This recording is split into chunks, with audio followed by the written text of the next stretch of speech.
Video শুরুতে মনপুরা ছবির Monpura poster দেখে অবাক হচ্ছেন, রাইট? সেই ছবি দেখে কার কার সেই মনপুরা দ্বীপের কথা মনে পড়লো। আজকে আপনাদেরকে এই ভিডিওর মাধ্যমে নিয়ে যাব সেই দ্বীপে, যে দ্বীপে বাংলাদেশে বিখ্যাত একটি মনপুরা ছবির শুটিং হয়েছিল। হ্যালো বন্ধুরা, স্বাগত জানাই বাংলাদেশের রূপকথার দ্বীপে মনপুরা।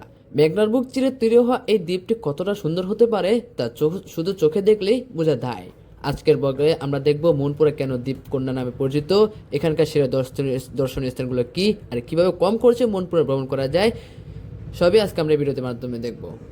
মনপুরা যাওয়ার সবচেয়ে রোমাঞ্চকর উপায় হলো লঞ্চ যাত্রা। আমরা ঢাকা সদরঘাট থেকে ভোলা লঞ্চে উঠেছি। প্রায় 13 ঘন্টার এই জার্নিতে লঞ্চের ডেকে বসে মেঘনার অপার সৌন্দর্য দেখা এই যেন এক দারুণ অভিজ্ঞতা। এখন আমরা রয়েছি ভোলার তোজমুদি ঘাটে। এখান থেকে কয়েকজন যাত্রী নিয়ে আমরা আবার রওনা দেব মনপুরার দিকে।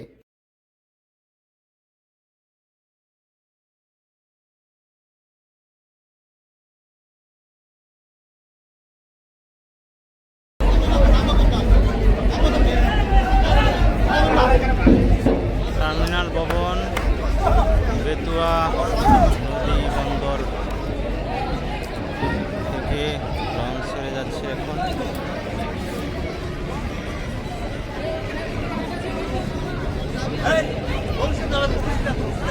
ছেড়ে দিয়েছে লঞ্চ।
আমার ফারুক মামায় সিট পায় নাই দেখা, দেখেন এই যে কাঁথা নিয়ে আসছে। কাঁথা না তুষক, এটা দেখেন সে নিয়ে আইছে দেশের থেকে। এইটা বিছায় সে আজকে বসে ঢাকা যাবে। দেখেন এই যে আমার ভাইয়া, দেখেন লুঙ্গি বিন্দা, ওই যে বরিশাল্লা হাফ প্যান্ট চুরি হয়ে গেছে। বরিশালে আন্ডার হয়ে চুরি হয়েছে, হাফ প্যান্ট পরতারে না, এই জন্য।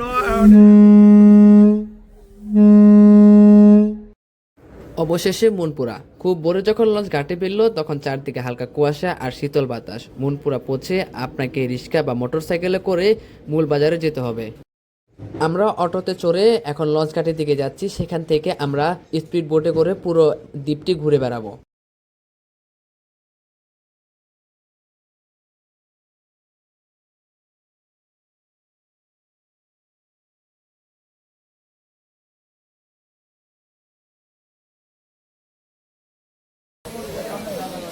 বেতুয়ার ঘাটে চলে আসছি। এখান থেকে লঞ্চ ছাড়ে, স্টিমার ছাড়ে, স্পিড বোট ছাড়ে।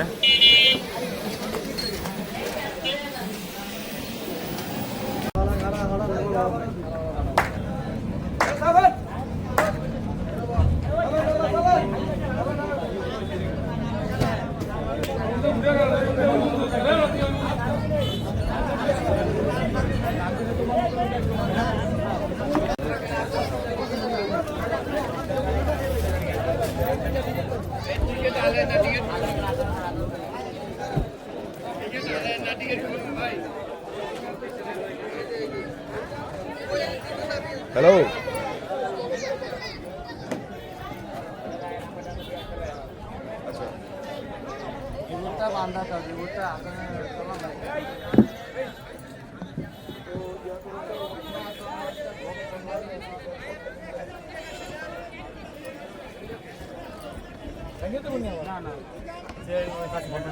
খুলে কোন ভাড়াইছি আমি খোলার জায়গা নাই, সাইড দিয়ে যাবেন, সেই সাইডটা টান দে,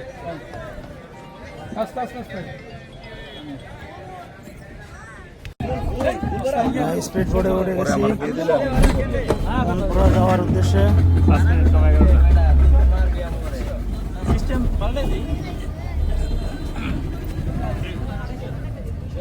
স্পিড বোর্ড এখন ছেড়ে দিয়েছে।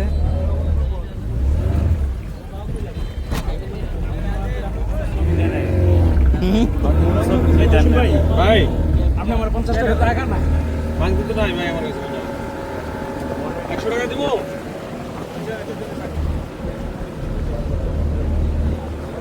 দেও নাই ভাই, বাড়ি দিতে না জানি, তাহলে বাড়ি না দিলে তাহলে বলো না, এই তো বাড়ি খাওয়াইছে আজকে লিগে পিছে সামনে নিয়ে যাবো, ব্যালেন্স চেক করে বলতে কোন দিকে সামনে দিয়ে যাবো, আমি সামনে দিয়ে বলবো বললাম, আমি তো আমার ওয়েট ফ্যাক্টরি একটু দিকে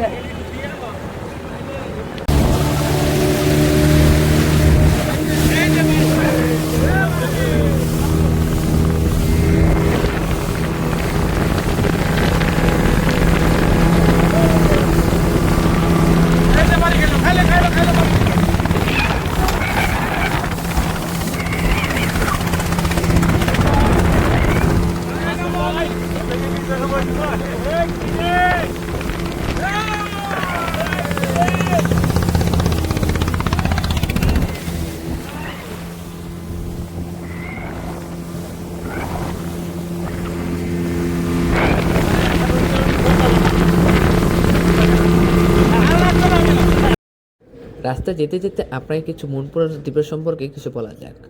মনপুরা দ্বীপ হলো বাংলাদেশের দক্ষিণাঞ্চলে অবস্থিত এক বিচ্ছিন্ন দ্বীপ, যা তার প্রাকৃতিক সৌন্দর্য, বন্যপ্রাণীর অভয়ারণ্য এবং মেঘনা নদীর মোহনা মনোমুগ্ধকর দৃশ্যের জন্য পরিচিত। এটি ভোলা জেলার একটি উপজেলা।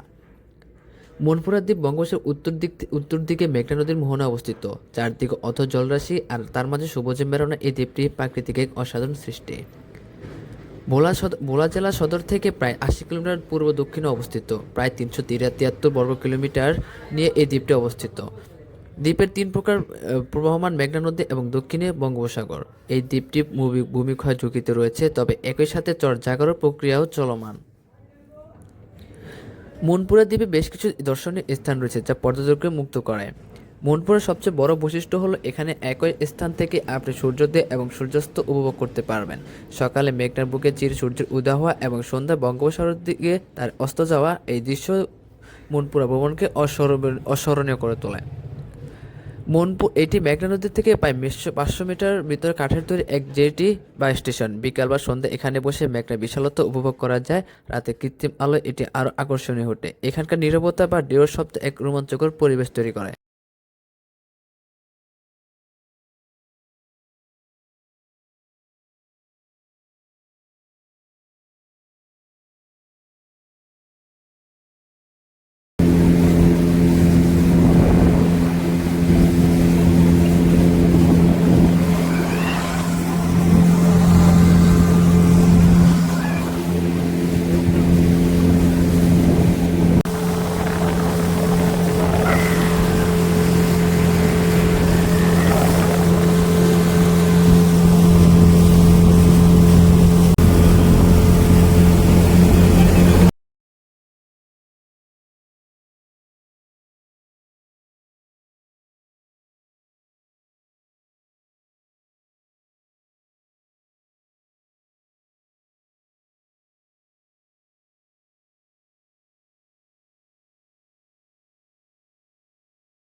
দীর্ঘ প্রক্রিয়া শেষে অবশেষে আমরা মনপুরা ঘাটে পৌঁছালাম। এখানে দেওয়া আছে সারিবদ্ধ কিছু ট্রলার, স্পিডবোট, নৌকা ও লঞ্চ দাঁড়িয়ে রয়েছে। এই মনপুরা দ্বীপটিকে এক্সপ্লোর করতে হলে আমাদেরকে মোটরসাইকেল ভাড়া করতে হবে। আমরা মোটরসাইকেল ভাড়া করে বেরিয়ে পড়লাম পুরো দ্বীপটিকে এক্সপ্লোর করতে।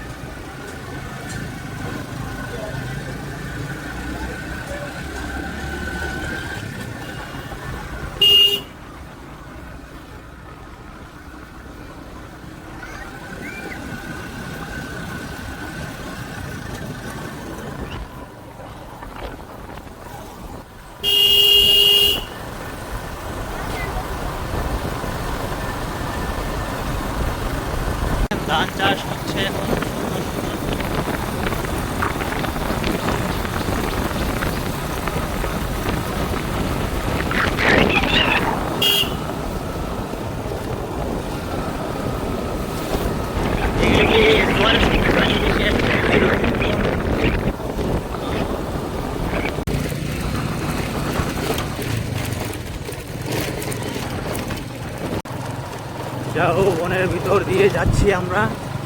খুবই সুন্দর রাস্তা, আপনারা আসবেন, প্রকৃতি দেখবেন, মনকে উৎফুল্ল করবেন, প্রকৃতির মাঝে হারিয়ে যাবেন।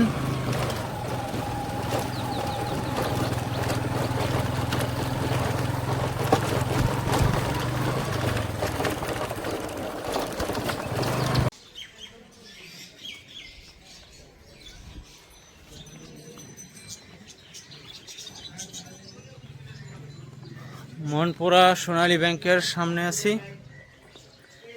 এখানে সামনে একটা হোটেল নিয়েছি, সেই হোটেলে উঠছি এখন আমরা।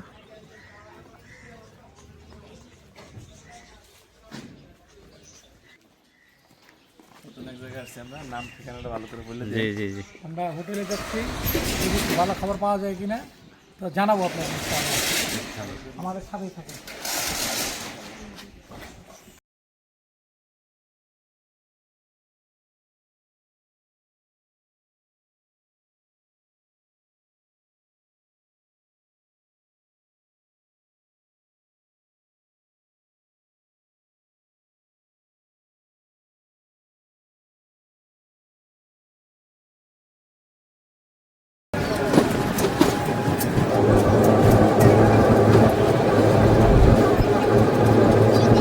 আমার মামা এই যে মোটর সাইকেল যে ঘুরতেছে, দেখেন কত সুন্দর করে।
তো বন্ধুরা, আমাদের একটা অবসর ট্যুর শেষে এখন বাড়ি ফেরার পালা।